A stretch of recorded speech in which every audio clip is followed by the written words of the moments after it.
Swadika, thank you for joining us on Newsline. We're broadcasting live on NBT, Radio Thailand FM 88, and on NBT World. It's a Thursday, and the date is August 20th, and you're with me, Sandrahan Utsaha.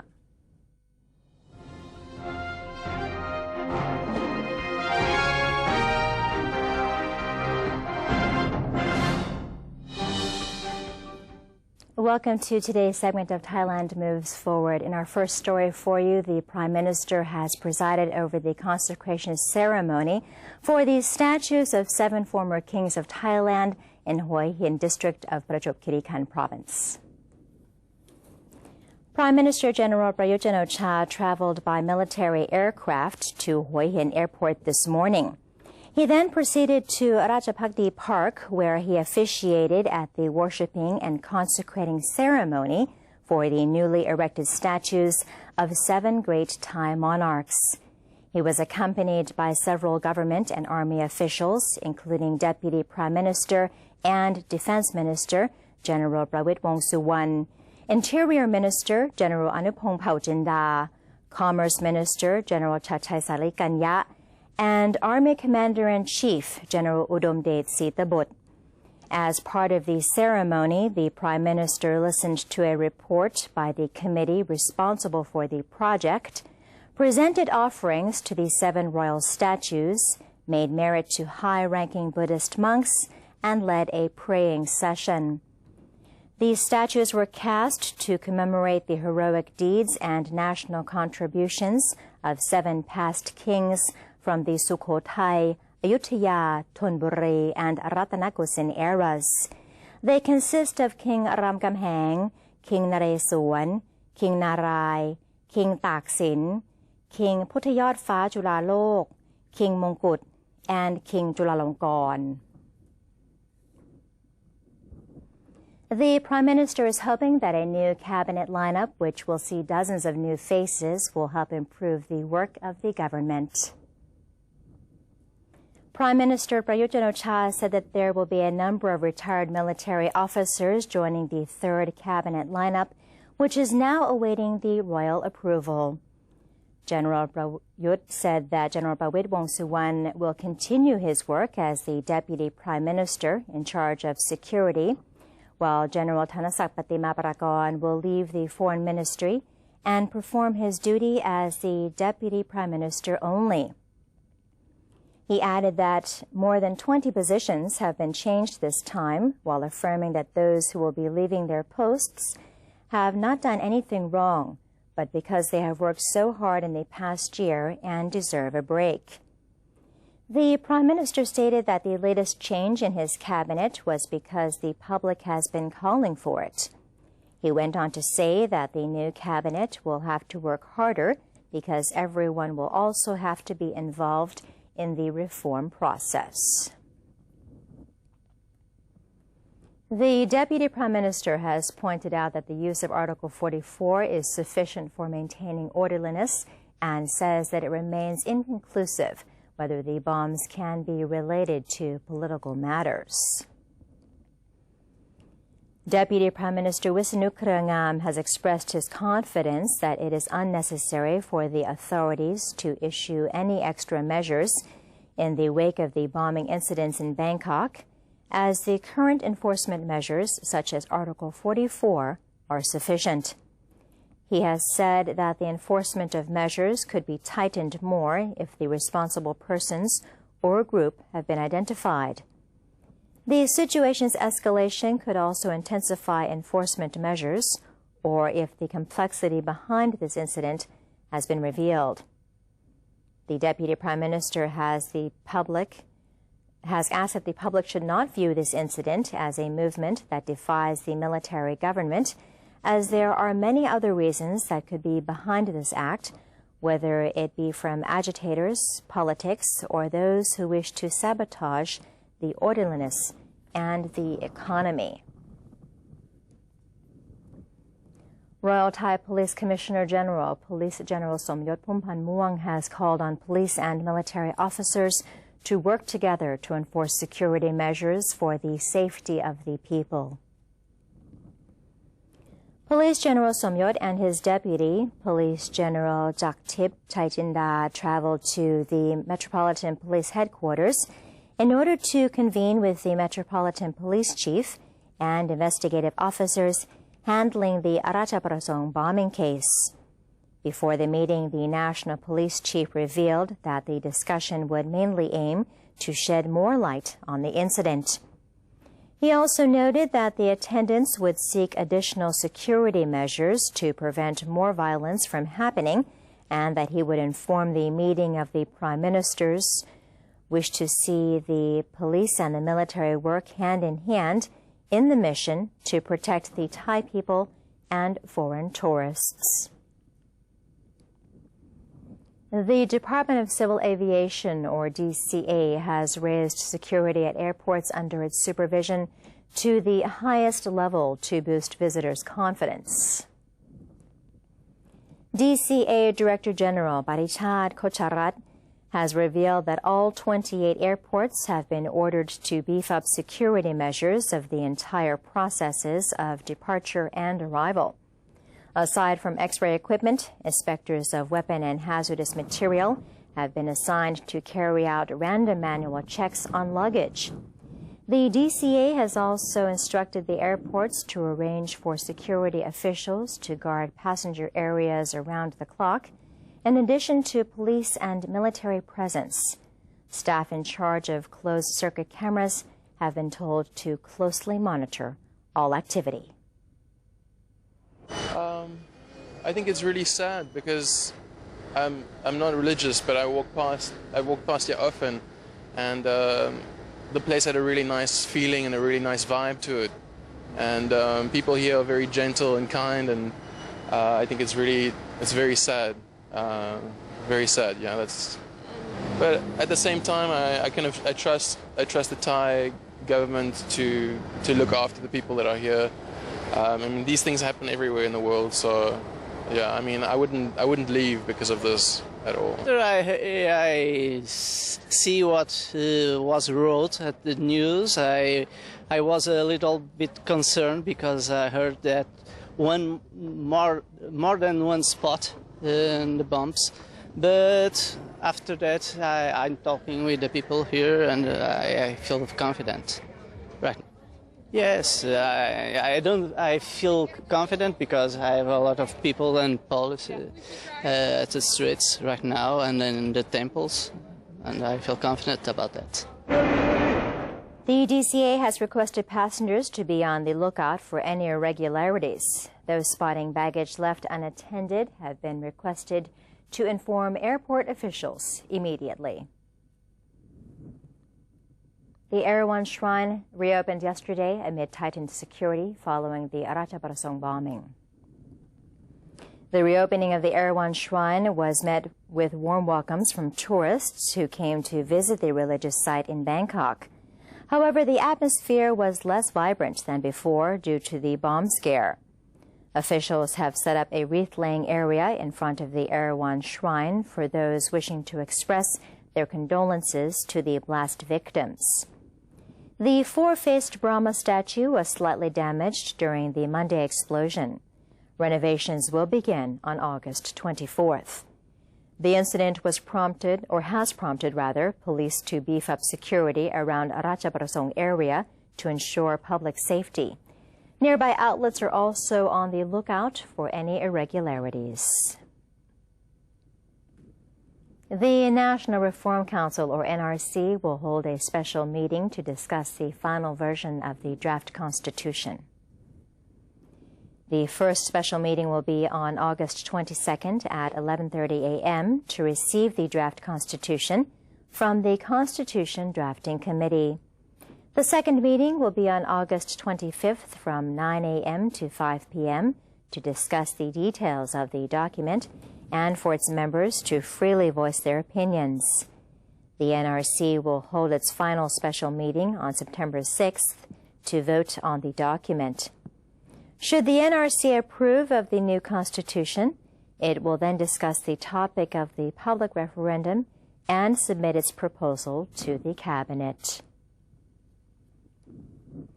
The government is confident that Thailand will again be able to secure the position of the world's leading rice producer. The Thai Rice Exporters Association, or TRIA, revealed that Thailand in the first half of 2015 exported 4.46 million tons of rice, valued at 72.1 billion baht, beating competitors in both volume and revenue. The government is confident that export figures will improve in the latter half of this year due to trading partners' earlier concerns over the country's drought situation and the weakening baht. While Thailand has recently suffered from an export contraction, the sector has shrunk at a minimal rate compared to other countries. Furthermore, many export products continue to post growth figures such as electronics, cement, auto parts, and cassava. The Minister of Culture is holding an exhibition entitled Thai Textiles, Thai Identity in Bangkok as part of the celebrations for Her Majesty the Queen's 83rd birthday, the 12th of August of 2015. Minister of Culture Wira Pochannarat presided over the opening ceremony of the exhibition at Siam Paragon Shopping Center, held to publicize Her Majesty the Queen's tireless efforts to preserve sericulture and Thai silk as the national symbol. The exhibition includes many projects and activities that reflect Her Majesty's contribution to the conservation, renovation, and promotion of the Thai attires, art and cultural performances such as Khon and Thai puppet performances. There are also booths demonstrating and selling Thai textiles from different regions. The interested public can visit this exhibition until the 23rd of August of 2015 from noon up until 8 p.m. at Park Paragon, Siam Paragon Shopping Center. For more information, please call 1765. And that is the end of today's edition of Thailand Moves Forward. It's time for a quick break now, but first we'll have a look at the exchange rates and also the commodity prices.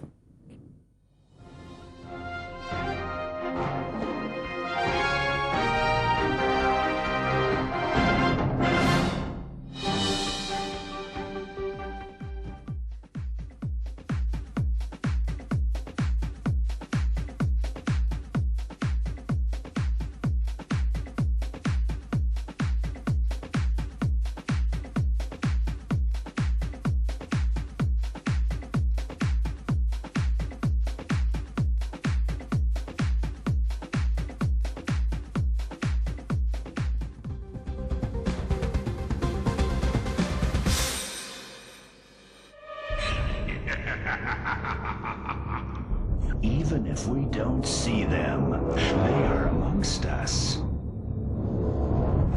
And they're hungry.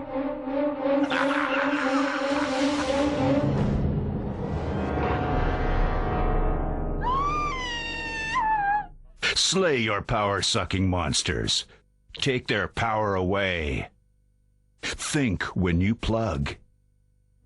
To maintain a strong nation, Thailand is promoting 12 core values for the good of the people. The fourth core value: seeking direct and indirect knowledge and education.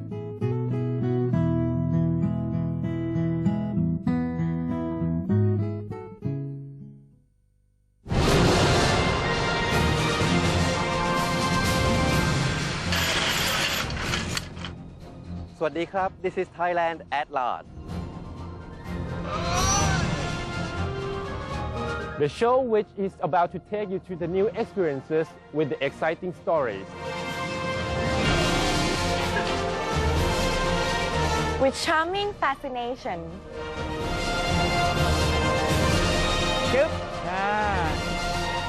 With a touch of Thainess.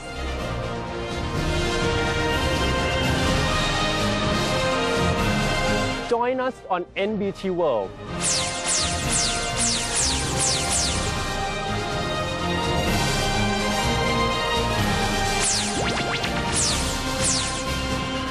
Explore with us and you'll know and love Thailand even more than before.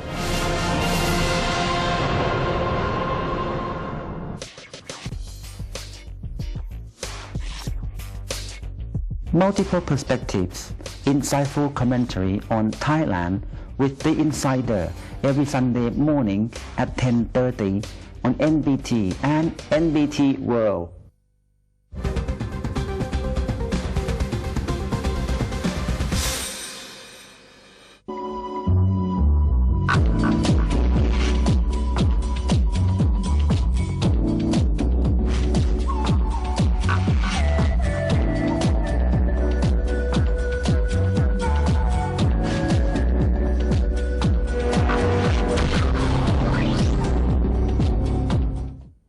Welcome back. You're watching Newsline. The Ministry of Public Health, or MOPH, has held a conference on vaccine security in the ASEAN region.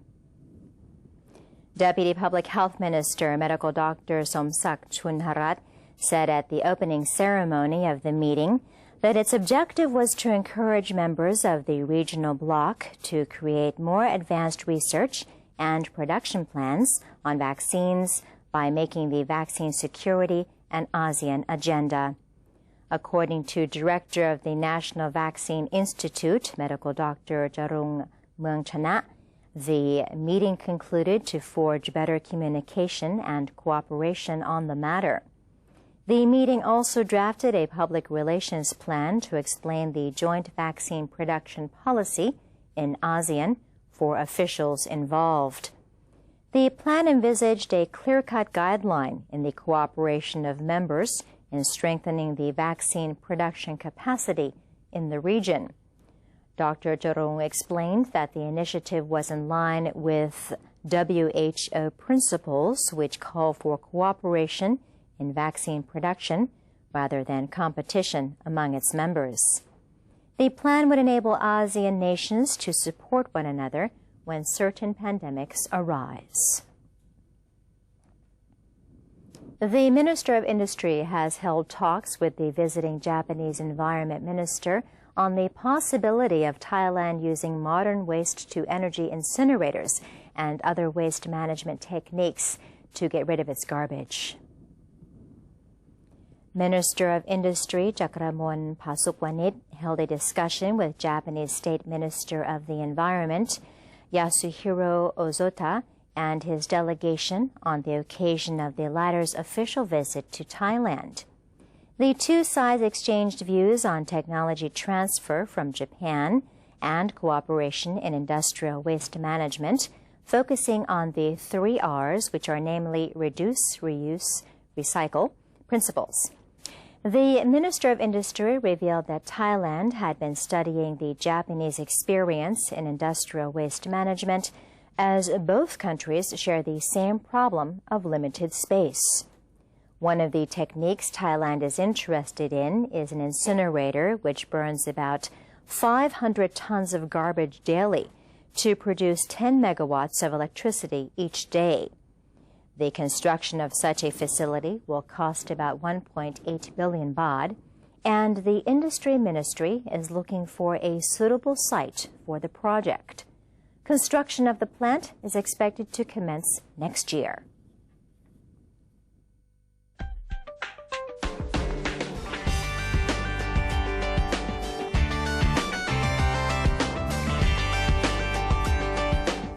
And now from the international front, a controversial drug to treat low sexual desire in women won approval from the U.S. Food and Drug Administration on Tuesday, but with a warning about potentially dangerous side effects.